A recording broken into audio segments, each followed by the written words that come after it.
Hello, welcome to Board Games with Niramas. I'm Joseph and I'm here today with Drako. We are excited to be opening Tainted Grail, the Fall of Avalon today. Now, this game is a huge box, heavy box. I was going to back this on Kickstarter, but at the time, some years ago, I didn't have the funds and so on, so I never got around to backing it. But now I bought myself a sort of second-hand market copy, but it's supposed to be in very good shape. So let's, check it out. It hasn't been played much. So here we have the rulebook, some starting guide, and I heard about these. They're like maps with. So yeah, this is the main map, I think, and then some litter and some player sheets, and here's more maps, and these are for. I thought these were for characters. Oh, here's some text for the characters and so on. So I guess every player can have one of these maps. And the journey book, the exploration journal, big heavy thing. Now I did find that there's an app, so I downloaded the free app from the App Store, and I think I will be using that one instead of this. That's from what I understand. I can use the, I just can type in which number I'm going for. Sounds a lot smoother.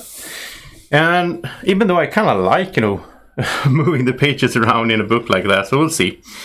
I think this is some promo, like stretch goal hero from the Kickstarter campaign. I think so. And then we have like the main ones here, I guess. And really like the look of this and the double layered, really nice stuff. Put the cubes in here on the player boards to keep track of like health and how much we have in different stats, like aggression, courage, and so on. And we can also like remove this piece, and you place your character here. You have the setup on the back, and so yeah, really good stuff here. Then we lift up this part, and I like when they do this now. And they have like Tainted Grail on here. Now I am waiting for a E-Raptor insert for the game, so I will try that one out and see how I like it. Now I must say that this looks kind of nice though. This insert, everything is in its place. But I think that E-Raptor insert also fits, more stuff, more monsters, and so on. Here's the menhirs, which is these huge, kind of creature statues that watch over the land, or I think they lit fire somehow. And we have some characters here as well, or I don't know if this is a boss or if it's a character. I think that's some kind of boss, because these look like character minis. Now these will have to be painted, of course.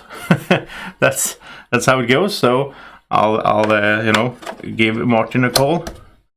He's my painter. I tried myself at some points, but it didn't turn out that great. These, though, the dials, these are like for keeping track of time, basically. So you have numbers on the side there, and you rotate these. And I heard about this beforehand there, that it's kind of hard to see these numbers. What I'm thinking here is I'm going to just wash these myself. With just some, black wash. I think that could work out nicely. Maybe I'll watch the actual miniatures as well, instead of having them painted and all that, because I do want to get going with playing. So small cards, we have some huge cards here, which I like. I like this size of cards.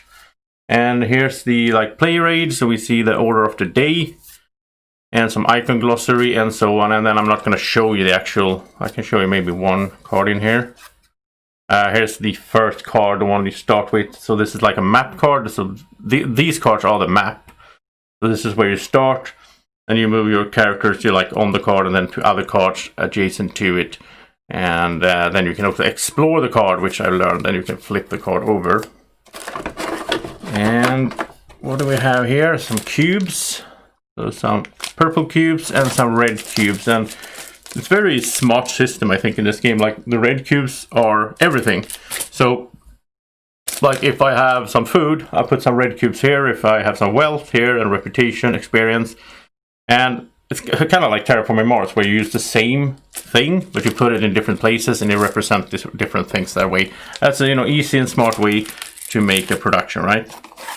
Then we have some more tokens here. I think these are for health and so on, and some time counters and so on. And then we have, here's like Bior's card. So I think, yeah, so this is like Bior's card, which is the cards he will use. So these are the diplomacy cards, and then he also has combat cards. It's like a 2-deck system in this game where you have 2 different ways to be fighting or sort of interacting with the world or with encounters. And you do that by combat and by diplomacy, and then you can also level up these decks, so you will get better cards as you go, which is in here, of course. There's a bunch of cards. Now, there are some sort of spoilery stuff in here, so I don't just want to pull out cards here and show you, but I think you've seen most of it by there. And then, you know, let's check out the monsters. So here's the monsters. From what I understand, you don't need this part. You could just use the monster card sort of and have them as monsters, but it's cool to have these minis as well to represent the monsters on the map, right? And this is kind of nice. I like when they do this, so they show where everything fits. So in some games it's really hard to understand where did this guy come from and where am I supposed to put him back, right? But here we have it like this. So okay, I think these are quite nasty. Here we have a big snake, and I'm not a big fan of huge snakes that can eat you. Let's see here, we have, this seems weird. This is some kind of, I don't know, like a seal almost, or like a monster seal that actually, I don't know if he's eating the mermaid or if the mermaid somehow coexists with him. That's hard to tell, but he looks disgusting. And let's see here, some cool. Oh, a headless rider. That's thematic with a whip. So that's cool. And yeah, there's a bunch of these. Here's some kind of stag. And they look awesome, really nice, and then, when getting painted, they would look amazing, I guess. And more monsters, different kinds. There's some, a crowd of angry villagers or something like that out here. And yeah, there's a bunch of these, and I'm excited to get into the game and start playing it. So what I will do is I will play the game in solo mode, and I will talk about it in an upcoming vlog, in a first impressions vlog, where I talk about games that I have played. I might do a actual solo playthrough for the game. I don't know yet. I will play it on my own, off cam first to learn the game. Might do a solo playthrough later on. Now this game is spoilerish and all that, so I don't know if that's going to be a good fit for camera. We'll see how that goes. Tell me in the comment section if you do want to see a solo playthrough of this game. And, like the video, subscribe to the channel, and thank you so much for watching. Have a great evening, morning, or whenever you're watching. Take care. Bye-bye.